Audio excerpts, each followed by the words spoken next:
మరి ఉత్తరం చూద్దామండి. హైదరాబాద్ నుంచి సౌభాగ్య రాస్తున్నారు. మనోభీష్టాలు నెరవేరేందుకు కార్తీకంలో ప్రత్యేకంగా పాటించాల్సిన నియమాలు ఏమిటి తెలియజేయగలరు అంటూ రాస్తున్నారు. మనోభీష్ట సిద్ధికి తప్పనిసరిగా పాటించవలసిన నియమాల్లో ప్రతినిత్యం చన్నీటి స్నానం చేయటం, ఉషోదయ పూర్వమే, సూర్యుడు ఉదయించక పూర్వమే చన్నీటి స్నానమే చేయాలి.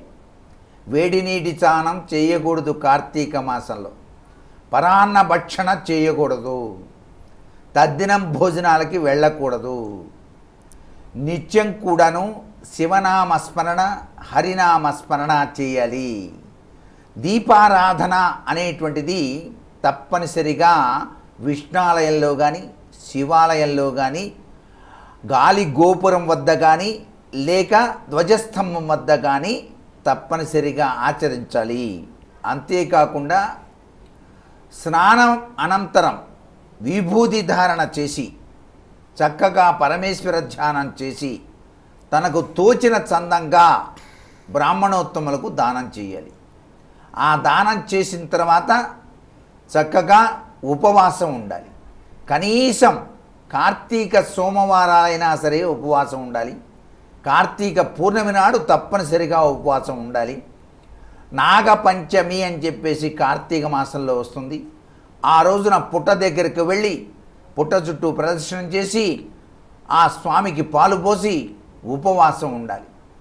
ఇవన్నీ కూడాను కార్తీక మాసంలో ఎవరైతే ఆచరిస్తారో అన్నిటికన్నా గొప్ప విశేషం, గొప్ప సంస్కారవంతమైనటువంటిది దీపదానం.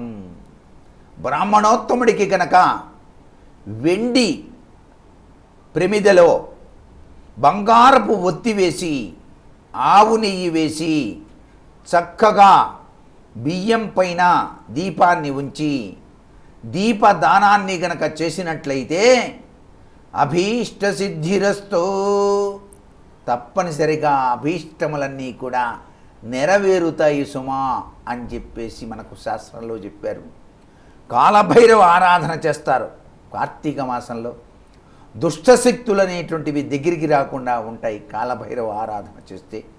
అలాగే గోసేవ, గోపూజ, గోవృషభ వివాహం, తర్వాత నక్తాలు ఉండటం. ఇవాళ భోజనం చేసేస్తే మళ్ళీ భోజనం మానేసి ఆ మరుసటి రోజు చేయటం, లేక ఉదయం నుంచి సాయంత్రం దాకా ఉపవాసం ఉండి నక్షత్ర దర్శనం చేసుకొని భోజనం చేయటం.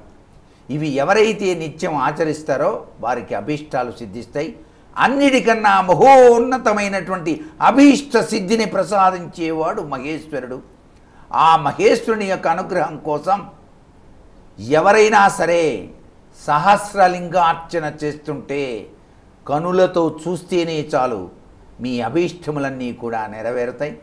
సర్వేశ్వరుని యొక్క ఇచ్ఛ ఎంతైతే ఉంటుందో, ఏ ఇంటిలో పరమేశ్వర ధ్యానం, నిత్యాభిషేకం జరుగుతాయో వారికి అనుక్షణం పరమేశ్వరుడు కంటికి రెప్పలా కాపాడి రక్షిస్తాడు అని చెప్పడంలో ఏమాత్రం సందేహం లేదు.